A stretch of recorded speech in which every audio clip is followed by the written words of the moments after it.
The door groaned softly before a silhouette emerged, cautious, deliberate, the faint scuff of slippered feet gliding over the rug.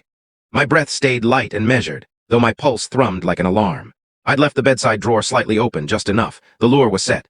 Cassie lingered briefly by the bed's edge, then moved closer. I heard the faint clink as she eased the drawer open. A moment of stillness. Then crack. Her scream shattered the quiet, sharp and piercing. I rose slowly, flicked on the lamp. Light spilled over her twisted expression. She gripped her hand, the mousetrap swinging from her fingers like a steel verdict. "What's wrong with you?" she yelled, voice raw. I met her gaze steadily.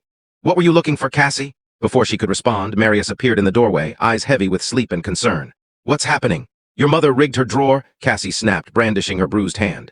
"She's unhinged, Marius. Look at this." Marius glanced at me, then at the drawer, bewildered, caught. I clasped my hands calmly in my lap. "She was in my room at 2 a.m., rifling through my drawer. Does that sound like worry to you?" I thought I heard a noise," Cassie stammered. "I was checking on you."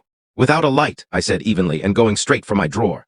Marius dragged a hand through his hair. "Cass, why were you even in there?" She glared at me. "Because she's suspicious, thinking everyone's out to take her things. I was trying to help." I leaned closer. "Let's be clear. You were searching for something, and I knew you would. That's why the trap was there." Cassie stared as if I'd struck her. Marius stood silent, the air growing thick between us. "I think," I said softly, "it's time I show you both what else I've kept in that drawer." 6 months before, I arrived with a cloth bag, a pharmacy sack, and hands that shook. The mild stroke left no lasting marks, but it rattled me enough to accept Marius's offer of the spare room. Cassie stood beside him, smiling brightly. "Of course, stay as long as you want. We're family." I offered $900 for the mortgage, declined at first, then taken after discussion. I insisted on contributing, packing lunches, folding clothes, walking the kids to the bus, even preparing dinners. Cassie always smiled, thanked me warmly at first. By month 2, something changed. I couldn't pinpoint it precisely. Cassie started refolding the linens I'd done.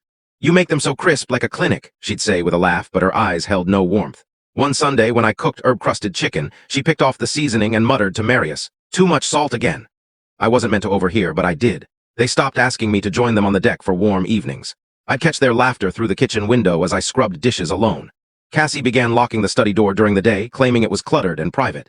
Then, strange things happened. My favorite cashmere scarf disappeared. A bottle of prescription ear drops felt oddly empty. My beloved mug, the one with the violet pattern, reappeared chipped with no explanation. I told myself not to dwell. I'd lived alone for years. Maybe I wasn't settling in well. Maybe it was me, but the edge in Cassie's tone when she said Nora, the way she stopped embracing me when I handed over the kids' permission slips, it added up. I can't tell you the full story in this short video. If you want to see the full story, the link is given below. Click on it to watch the full story.